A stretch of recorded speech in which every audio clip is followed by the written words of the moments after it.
sucedió algo tan increíble que parecía sacado de una fantasía. La única hija de un magnate catarí, una joven que había crecido envuelta en un capullo de opulencia y lujo, una chica que lo tenía todo con solo chasquear los dedos, de repente, cambió. Su comportamiento se transformó de una manera tan radical que, al verla, sus padres quedamos atónitos. Al principio, reaccionamos con una mezcla de ira y confusión, preguntándonos si acaso la sencillez, o peor, la pobreza, era una especie de enfermedad contagiosa. Pero lo más impactante fue que toda esta metamorfosis ocurrió en el breve lapso de 3 años, el tiempo que pasó viviendo en Perú. ¿Qué diablos le había pasado en ese país andino? ¿Qué fuerza misteriosa la había cambiado tan por completo? Acompáñenme a descubrir esta increíble historia. Pero antes, por favor, tomen un segundo para darle like y suscribirse, su apoyo es nuestro mayor incentivo para seguir creando contenido como este. Ahora sí, empecemos. No necesito la limusina. Voy a tomar el tren eléctrico. Al leer ese mensaje, el teléfono casi se me resbala de las manos. ¿El tren eléctrico? ¿En nuestro país? Y lo decía mi propia hija, Fatma. Querido, se ha vuelto loca, le dije, pasándole el celular a mi esposo. Estábamos en la sala VIP del Aeropuerto Internacional de Doha, en Qatar, esperando el regreso de nuestra hija. Era la primera vez que volvía a casa en 3 años. Un asistente sostenía un opulento ramo de flores, la limusina negra relucía afuera, esperando para llevarnos a nuestro palacio. Todo estaba perfectamente orquestado, y de pronto, recibimos este mensaje absurdo. Mi esposo se quedó sin palabras por un instante, y luego soltó una carcajada nerviosa. Seguro está bromeando, querida. Pero entonces, llegó otro mensaje. Lo digo en serio. Ya no quiero cosas como una limusina. Voy a tomar el tren y llegaré a casa sola. Sentí que las piernas me flaqueaban y casi me desplomo ahí mismo. ¿Nuestra hija iba a usar el transporte público? ¿Sola, sin un solo guardaespaldas? El metro de Doha es un lugar para la gente común, para los trabajadores. Tiene que ser por culpa de Perú, le susurré a mi esposo, con un nudo en la garganta. Nunca debimos enviarla a ese país. Mi esposo suspiró profundamente. Vámonos a casa. Esperar aquí ya no tiene sentido. Esperamos a Fatma durante un largo rato, pero finalmente tuvimos que abandonar el aeropuerto, dejando atrás a un confundido guardaespaldas. Regresamos a casa con las manos vacías, sintiendo las miradas curiosas de la gente, como si se preguntaran por qué los grandes señores no volvían con su princesa. Me senté en el salón, mirando el reloj con una ansiedad que me devoraba por dentro. Pasó 1 hora, luego 2. De repente, sonó el timbre. Una de las empleadas fue a abrir la puerta y allí estaba ella. Fatma. No llevaba joyas deslumbrantes ni un bolso de diseñador. Vestía unos simples jeans, una camiseta blanca y zapatillas. Arrastraba una única maleta pequeña. Ya volví, mamá, papá, saludó con una cortesía que nos descolocó. Se quitó los zapatos y los colocó ordenadamente en un rincón de la entrada. Una de las empleadas se acercó para ayudarla con la maleta, pero Fatma negó con la cabeza. No te preocupes, yo puedo sola, gracias. En ese momento, no sabía si estaba soñando o si era real. La Fatma de antes jamás habría cargado ni su propio bolso de mano. Entró en el salón con una naturalidad pasmosa y se sentó frente a nosotros. ¿Cómo te fue en Perú, hija?, le pregunté, con el corazón en un puño. Fatma sonrió, y fue una sonrisa amplia, genuina, una que no había visto en años. Una sonrisa pura, sin un ápice de arrogancia o cálculo. Increíble, mamá. Aprendí tantas cosas que es difícil explicarlas con palabras. Examiné su rostro con detenimiento.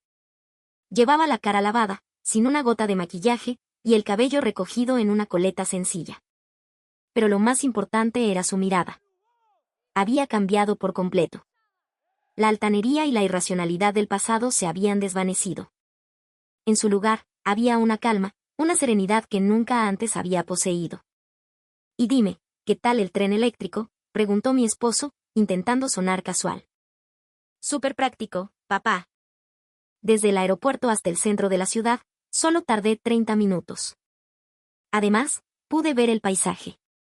Pero lo más importante, Fatma hizo una pausa y volvió a sonreír, fue que pude confirmar que soy capaz de hacer las cosas bien por mí misma.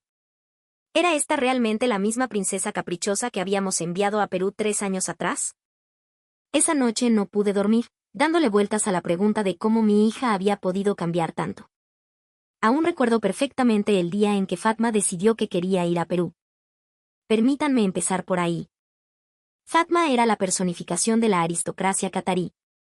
Desde su nacimiento, fue tratada con una deferencia excepcional, creciendo rodeada de un ejército de sirvientes listos para cumplir hasta el más mínimo de sus caprichos. Cualquier deseo se satisfacía al instante. Yo misma crecí en un ambiente similar, así que para mí, era la normalidad. Desde muy pequeña, Fatma aprendió a no mirar directamente a los ojos de los demás, especialmente del personal. Cuando se dirigía a ellos, solía levantar ligeramente la barbilla, con la mirada perdida en la distancia, usando órdenes secas en lugar de conversaciones. Nunca decía, por favor, tráeme un vaso de agua. Simplemente decía, agua, y alguien corría a llevárselo. Esta forma de comunicación era el estándar en nuestra casa. Un día, Fatma desarrolló una fascinación obsesiva por un cantante peruano, Gianmarco. Al entrar en su habitación, solo se escuchaban sus baladas. Después de empapelar cada centímetro de sus paredes con pósteres del artista, anunció que iba a aprender español. Al principio, pensé que era solo un capricho pasajero de una adolescente, pero la situación escaló de una manera que jamás imaginé. Sucedió el día de su fiesta de 16 años. Reservamos el hotel más lujoso de Doha, organizamos un evento monumental e invitamos a amigos, familiares e incluso a algunos miembros de la realeza. Todo era perfecto. En medio de la celebración, Fatma se acercó y me susurró al oído, «Mamá, ¿puedes hacer que traigan a Gianmarco aquí? Es mi cumpleaños». Me quedé helada. ¿Invitar a una estrella internacional como si estuviera pidiendo una pizza a domicilio? Fatma, eso es imposible. Es una persona muy ocupada. El rostro de mi hija se desfiguró por la ira. ¿Por qué? ¿Es un problema de dinero? Díselo a papá. Solo págale en su moneda y ya está, ¿no? No supe qué decir. En ese instante, me sentí horrorizada al comprender la visión que mi hija tenía del mundo. Para Fatma, todo y todos tenían un precio. Cualquier persona podía ser contratada, cualquier deseo podía ser comprado. Esa noche, después de que los invitados se fueran, mi esposo y yo tuvimos una conversación muy seria. Querido, ¿has visto cómo trata nuestra hija a los demás? Actúa como si todo el mundo hubiera nacido para servirla. Mi esposo miró por la ventana en silencio durante un largo rato antes de hablar. ¿Recuerdas a aquel empresario que conocí en mi viaje de negocios a Lima? El presidente de una gran compañía. Comía en el mismo comedor que sus empleados, usaba su propio vaso para servirse agua del dispensador. Y lo más impresionante, mi esposo hizo una pausa, su hijo tomaba el metropolitano para ir a la universidad. Esa misma noche tomamos la decisión. Enviaríamos a Fatma a estudiar a Perú. El propósito no era académico, sino enseñarle a vivir como una persona normal. Por supuesto, Fatma lloró y protestó con todas sus fuerzas. No quería separarse de sus amigos, no entendía por qué la enviábamos tan lejos, sola. Al ver que nuestra decisión era firme, jugó su última carta. ¿Y en Perú podré conocer a Gianmarco?, preguntó con un hilo de esperanza. Contuve la risa y le respondí, ¿quién sabe? Lima no es una ciudad pequeña, pero si tienes suerte, quizás te lo encuentres. Así, Fatma partió hacia Perú, y 3 años después, regresó convertida en una persona completamente nueva. Los primeros meses tras su partida fueron extraños y silenciosos. Cada vez que pasaba por su habitación vacía, sentía una punzada de tristeza en el corazón. Nuestras llamadas telefónicas eran breves y frías. Cuando le preguntaba por sus nuevos amigos o por el colegio, sus respuestas eran monosílabos. Bien, normal. Empecé a dudar si enviarla a Perú había sido la decisión correcta. Decidí contactar a la familia de acogida en Lima, y la respuesta fue escueta: habla poco, pero se está adaptando bien. Mi esposo me consolaba diciendo que necesitaba tiempo. Un día, el guardaespaldas que contraté en secreto, por supuesto, Fatma no sabía nada, solo le pedí que la vigilara a distancia, me envió una fotografía. Al verla, contuve la respiración. En la imagen, Fatma, vistiendo su uniforme escolar, hacía cola en el comedor de su colegio. Estaba de pie, manteniendo una distancia respetuosa con la persona de adelante, esperando su turno con total naturalidad. Pero lo más increíble de todo era que estaba sonriendo. Era una sonrisa sincera, sin rastro de falsedad. A su lado, una compañera peruana charlaba animadamente con ella. Le mostré la foto a mi esposo. Él la miró con asombro y luego sonrió. Está cambiando. Después de esa, siguieron llegando más fotos. Fatma cediendo su asiento en el tren eléctrico a una señora mayor, a la que seguramente llamó mamita. Fatma comprando una bebida en una bodega de barrio y compartiéndola con sus amigas. Incluso una imagen de ella recogiendo una botella de plástico del suelo y tirándola a la basura. Cada uno de estos gestos parecía nacer de ella misma, no porque alguien se lo hubiera ordenado, sino por una voluntad propia que estaba floreciendo. 6 meses después, durante una videollamada, presencié algo aún más asombroso. Estaba practicando para un concurso de oratoria en español. La antigua Fatma jamás se habría arriesgado a hacer algo que pudiera salir mal en público. Era una niña que ni siquiera lo intentaba si no estaba segura de la perfección. Pero la Fatma de la pantalla, aunque tartamudeaba y se equivocaba, simplemente sonreía y volvía a empezar. Le pregunté si no le importaba cometer errores. Su respuesta fue simple: en Perú, equivocarse es una prueba de que estás aprendiendo, mamá. Aquí nadie me trata como a una princesa. Al principio me daba mucha cólera y me sentía ofendida, pero ahora me siento más cómoda, más libre. Pasó un año, luego 2. Solo podíamos ver a nuestra hija a través de una pantalla. Fatma no regresó a Qatar ni siquiera en vacaciones. Decía que tenía planes para viajar con sus amigos o pasar tiempo con su familia de acogida, los Quispe, a quienes ya llamaba tíos. Aunque me dolía verla tan distante, por otro lado, era la prueba irrefutable de que se había adaptado a su nuevo mundo. Pasaron 3 años, y finalmente recibimos la noticia de que volvería para empezar la universidad en Qatar. Y eso nos lleva a hoy. Al día en que rechazó la limusina en el aeropuerto y anunció que volvería a casa en el tren. Durante la cena, Fatma se sentó en su silla con una naturalidad pasmosa. Cuando una empleada le sirvió la comida, ella inclinó ligeramente la cabeza y dijo, gracias. Al notar mi expresión de sorpresa, Fatma se encogió de hombros. En Perú es normal, mamá.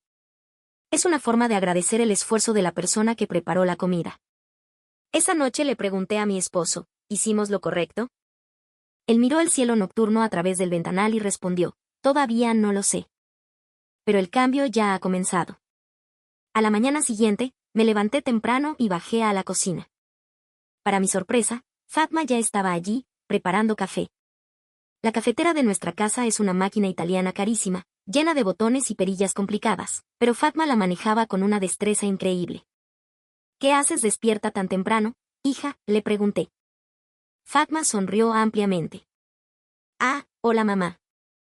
¿Quieres un mate de coca? En Perú solía tomar uno así todas las mañanas. Es buenísimo. Observé a mi hija con atención. Su cabello recogido, su cara lavada, vestida con ropa cómoda de estar por casa. La Fatma de antes se habría levantado para maquillarse y ponerse ropa de marca de inmediato. Llevó 2 tazas humeantes de mate de coca a la terraza. Nos sentamos juntas, bañadas por el sol de la mañana, bebiendo en silencio. Fue el primer momento de paz que compartía con mi hija en mucho, mucho tiempo. Le pregunté cómo había sido su vida en Perú. Fatma reflexionó un momento y luego empezó a hablar. Al principio, todo era completamente diferente, mamá. La habitación era pequeña, la cama dura, tener que tomar el metropolitano lleno de gente para ir al colegio cada mañana fue un shock. Pero poco a poco, me fui acostumbrando. Me contó que se sintió inspirada al ver cómo los jóvenes cedían sus asientos a los ancianos en el transporte público, y cómo todos a su alrededor veían ese gesto como algo completamente normal. Pronto, ella también empezó a hacerlo de forma natural. Confesó que durante los primeros meses lloraba todas las noches. Ser tratada como un estudiante más, sin privilegios, la hacía sentir miserable. La familia de acogida, la tía Rosa y el tío Carlos, la trataban como a un miembro más de la familia, no como a una invitada de honor. Se quedó en shock cuando le dijeron que tenía que lavar su propia ropa. ¿Y cómo la lavaste?, le pregunté, fascinada. Fatma contó que al principio se negó, pero no tuvo otra opción. Se sintió inspirada al ver que Sofía, la hija de la familia, aunque su padre era gerente en una empresa importante, hacía sus propias cosas como algo normal. El valor de una persona no está en cuánta gente trabaja para ti, sino en cuán bien puedes vivir en armonía con los que te rodean, me dijo. Sus palabras me dejaron sin aliento. Mi hija parecía haber aprendido en Perú algo que nosotros, con toda nuestra riqueza, nunca pudimos enseñarle. Cuando le pregunté por el colegio, me dijo que al principio fue difícil por el idioma, pero que poco a poco mejoró. Empezó a aprender cosas tan básicas como hacer cola para esperar su turno en el almuerzo. Sus amigos peruanos veían estas cosas como el pan de cada día. Fatma sonrió y me contó una anécdota. Una vez, le dijo a una compañera una frase que en nuestra cultura es una amenaza: más te vale que no tenga que recordar tu cara. Todos la miraron como si fuera un bicho raro. Sofía le explicó después que esa era una expresión muy agresiva, que en la cultura peruana el respeto mutuo es fundamental, incluso en el lenguaje coloquial. Me reí con ella. La Fatma de antes habría montado en cólera si alguien la corregía de esa manera, pero ahora lo contaba como un recuerdo divertido. Le pregunté qué quería hacer hoy. Dijo que quería caminar por el centro de Doha. Que en Perú caminaba mucho y que quería probar el transporte público de su propia ciudad. Nosotros siempre nos movíamos en autos con chofer. Su respuesta me sorprendió. Llamé al conductor para que preparara el coche, pero Fatma negó con la cabeza. No, mamá, por favor. Quiero caminar. Es la única forma de sentir de verdad una ciudad. Finalmente, decidí seguir su plan. Mi esposo dijo que vendría con nosotros. Por primera vez en más de una década, nuestra familia salió a la calle sin un chofer. El calor de la mañana en Doha era sofocante, pero a Fatma no parecía importarle. Uf. El verano en Lima es súper húmedo y caluroso. Esto, para mí, es pan comido. Mientras caminábamos por las calles de la ciudad, Fatma parecía observar todo con ojos nuevos. Las tiendas a pie de calle, la gente que pasaba, incluso las baldosas del suelo. A veces se detenía a tomar una foto. La Fatma de antes apenas se habría fijado en su entorno. Después de caminar durante una hora, señaló una pequeña cafetería. Un lugar local, modesto, muy lejos de los restaurantes de lujo que solíamos frecuentar. Mi esposo pareció dudar, pero al final siguió la sugerencia de Fatma. Dentro, varias miradas se posaron en nosotros. Era raro ver a la élite de Qatar en un lugar como ese. A Fatma no le importó. Pidió 3 cafés árabes ella misma. Antes, siempre pedíamos por ella. Esa naturalidad me desconcertó. En Perú tienes que hacer todo tú misma, mamá, me dijo. Desde pedir la comida hasta pagar. A veces hasta lavar tu propio plato en casa de amigos. Mientras tomábamos el café, hablamos de los cambios en Qatar, de los nuevos edificios en Doha, del legado del Mundial de Fútbol. Durante la conversación, Fatma mencionó el concepto de la solidaridad, un vínculo de ayuda y apoyo mutuo entre las personas. Puso un ejemplo: la tía Rosa, su madre de acogida, siempre estaba organizando ollas comunes en su barrio, cocinando para los vecinos que lo necesitaban.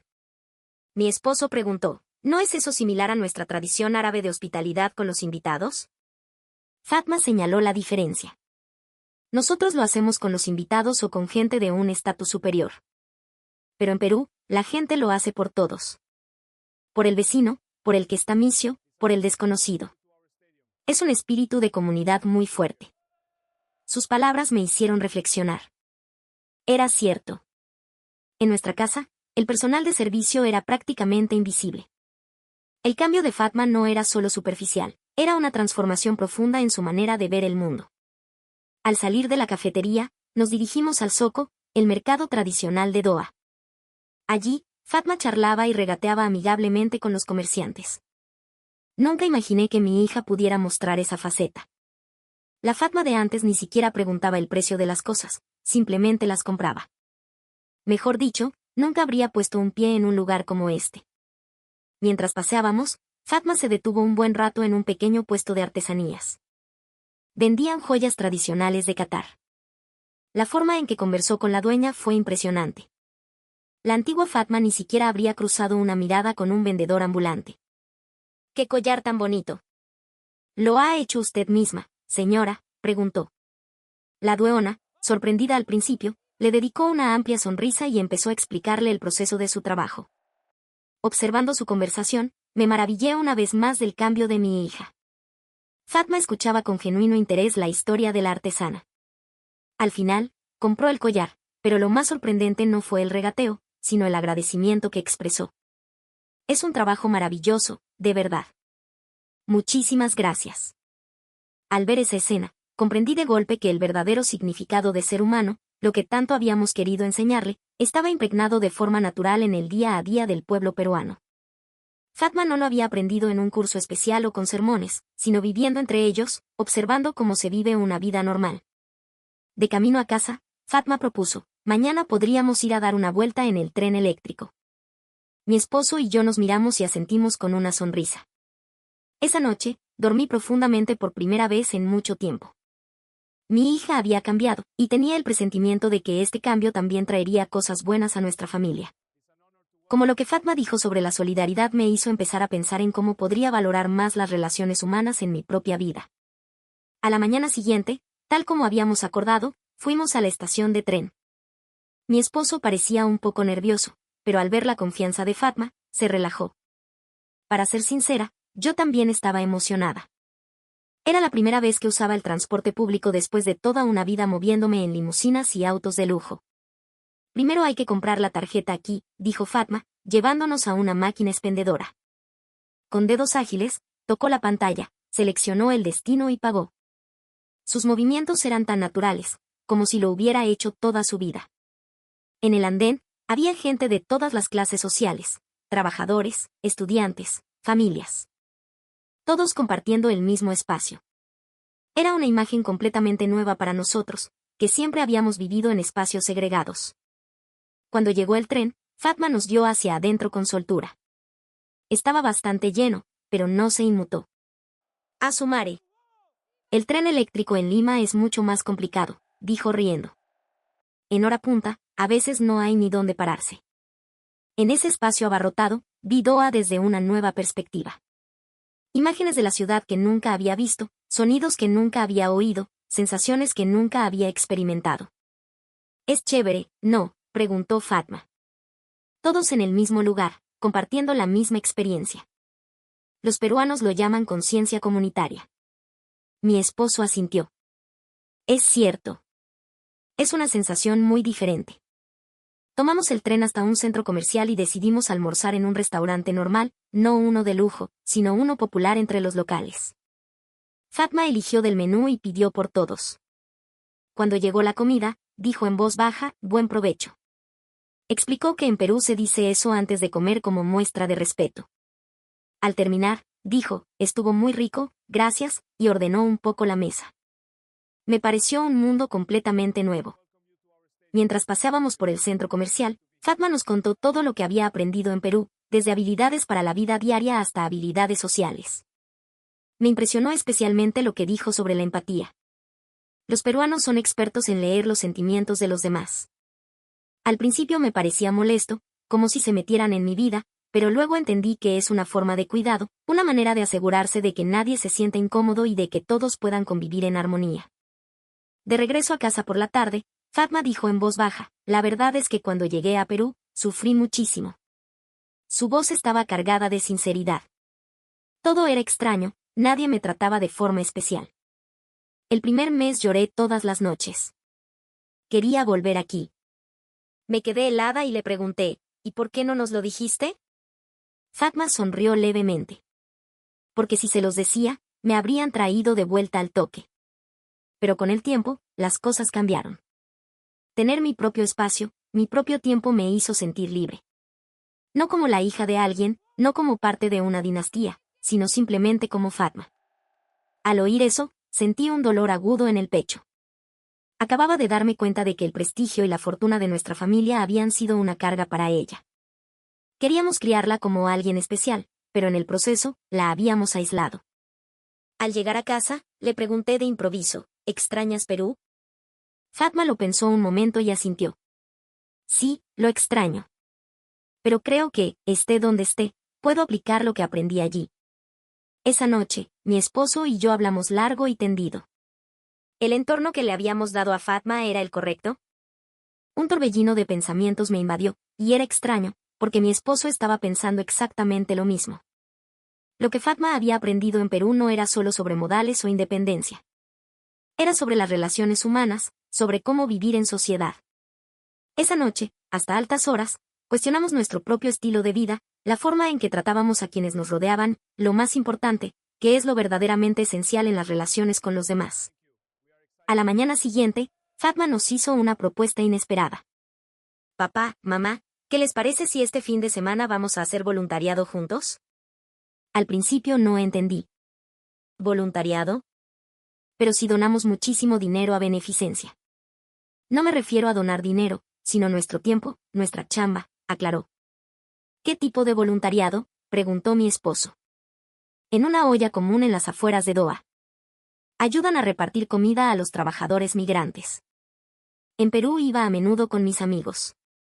Dudé. La idea de ir personalmente a un lugar así y servir a otros era algo que jamás había considerado. Pero al ver la seriedad en el rostro de Fatma, era difícil negarse. Intentémoslo, me susurró mi esposo, guiñándome un ojo. Así que decidimos hacerlo. Fatma se encargó de todos los preparativos, contactó con el centro, coordinó el horario y preguntó en qué podíamos ayudar. Actuaba con una madurez asombrosa. Llegó el fin de semana. Nos vestimos de forma muy diferente a la habitual, ropa cómoda y sencilla, sin joyas ni lujos. De camino al centro, seguía sintiéndome inquieta. Era mi primera vez. Al llegar, la coordinadora nos recibió con una calidez que me sorprendió. Parecía reconocer quiénes éramos, pero Fatma rompió el hielo con naturalidad. He hecho mucho voluntariado en las ollas comunes de Perú, así que traje a mis padres. ¿En qué podemos ayudar? Nos pidieron que ayudáramos a preparar y servir la comida. Nos pusimos delantales y entramos a la cocina. Mi esposo y yo nos sentíamos torpes e incómodos, pero Fatma se movía como pez en el agua, transportaba ollas, servía platos, incluso lavaba utensilios. Sorprendentemente, con el paso de las horas, mi esposo y yo empezamos a encontrar nuestro ritmo. Al principio fue extraño, pero luego comenzamos a sentir el valor de ese trabajo. Sobre todo, al ver las sonrisas de los trabajadores que recibían los platos que habíamos preparado y nos daban las gracias. Aquello me tocó el corazón de una manera que ninguna transacción millonaria había logrado jamás. De vuelta a casa, un sentimiento peculiar nos envolvía a todos. Estábamos agotados, pero al mismo tiempo, sentíamos una plenitud inmensa. Era una sensación nueva. ¿Qué tal?, preguntó Fatma. Mi esposo reflexionó un momento. Mejor de lo que esperaba. Fue incómodo al principio, pero luego se sintió natural. Asentí. Dijiste que hacías esto a menudo en Perú, ¿verdad? ¿Cómo era? Los ojos de Fatma brillaron. Al principio, el colegio nos obligaba. Pero después, empezó a gustarme. Porque no importaba quién eras, de quién eras hija o cuánto dinero tenías. Solo eras una persona ayudando a otra.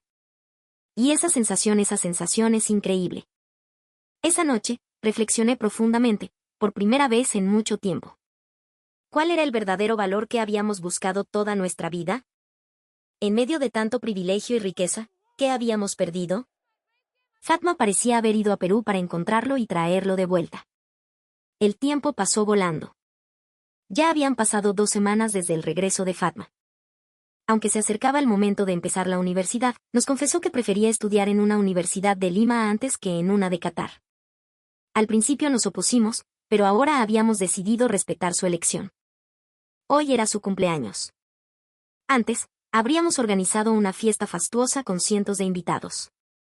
Pero Fatma dijo que solo quería una celebración sencilla en familia. Y pidió un regalo que nos dejó boquiabiertos. ¿Para mi cumpleaños, puedo pedir algo especial? Claro, hija, lo que quieras, respondí. Quisiera preparar yo misma la cena para nosotros.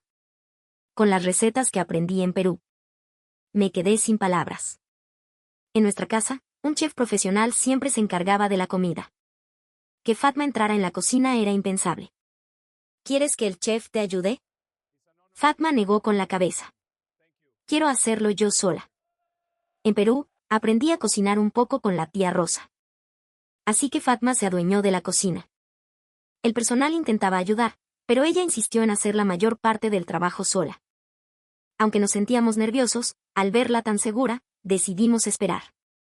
Al llegar la noche, la mesa estaba llena de platos exquisitamente presentados, un ceviche fresco y vibrante, un lomo saltado que olía a gloria, un cremoso ají de gallina y una colorida causa limeña. Todo hecho por ella. Feliz cumpleaños, Fatma, dijo mi esposo, alzando su copa. Fatma sonrió ampliamente. Gracias, papá. Salud. Empezamos a probar la comida. Siendo honesta, el sabor no igualaba la perfección técnica de nuestro chef. A algunos platos les faltaba o sobraba sal. Pero, extrañamente, se sentía más delicioso que cualquier manjar de lujo que hubiera probado antes. Porque era la comida que mi hija había preparado con amor para nosotros. ¿Qué tal está?, preguntó Fatma, nerviosa. Está delicioso, hija, respondí con total sinceridad. Después de la cena, llegó el momento del pastel. De repente, Fatma dijo en voz baja, en realidad, tengo algo más que decir. La miramos con atención. Cuando vuelva a Perú, quiero seguir trabajando como voluntaria en las ollas comunes. Y en el futuro me gustaría dedicarme a eso profesionalmente. El rostro de mi esposo se tensó. Que alguien de nuestra familia se dedicara a ese tipo de trabajo era difícil de imaginar. Pero al ver la seriedad en los ojos de Fatma, supe que no era un capricho. ¿Por qué quieres hacer ese trabajo?, preguntó mi esposo. Fatma lo pensó un momento. Viviendo en Perú, me di cuenta de algo. Los privilegios que tengo no son algo que yo me haya ganado con mi esfuerzo. Son simplemente el resultado de la suerte de haber nacido en esta familia. Y creo que es mi deber usar esos privilegios para ayudar a otros. Sus palabras me llegaron al alma. Mi joven hija tenía un pensamiento tan profundo. Me sentí sorprendida y, al mismo tiempo, inmensamente orgullosa. Haz lo que quieras hacer, dijo finalmente mi esposo. Respetaremos tu decisión. Los ojos de Fatma se llenaron de lágrimas. Gracias, de verdad, papá, mamá. Sabía que ustedes lo entenderían. Esa noche, sentí una paz interior como nunca antes. Enviar a Fatma a Perú no había sido un error. Al contrario, podría decirse que esa decisión le permitió convertirse en un ser humano de verdad. Fatma ya no era una princesa. Era una persona buscando su propio camino. Y era una persona maravillosa. Comprendí de golpe que el verdadero privilegio no es el dinero ni el estatus, sino la capacidad de conectar con otros seres humanos y la convicción de que puedes aportar algo bueno al mundo. Perú nos había enseñado a todos una lección de humanidad y le había dado un nuevo comienzo a nuestra familia. Y ahora, yo también quería ser parte de ese viaje. Quizás, al igual que Fatma, yo también podría aprender a vivir una vida un poco más humana. Y esta es la historia de hoy. Dicen que el cambio en el mundo empieza con pequeños cambios de actitud. Quizás esas cosas que pasamos por alto fácilmente pueden convertirse en el punto de inflexión en la vida de alguien. Espero que la historia de hoy les haya dado un momento para reflexionar sobre esas pequeñas, pero importantes, cosas de la vida. Gracias por ver este largo video. Mañana volveremos con una historia aún mejor. Sus suscripciones, sus me gusta y su apoyo son nuestro mayor motor para seguir adelante. Seguiremos esforzándonos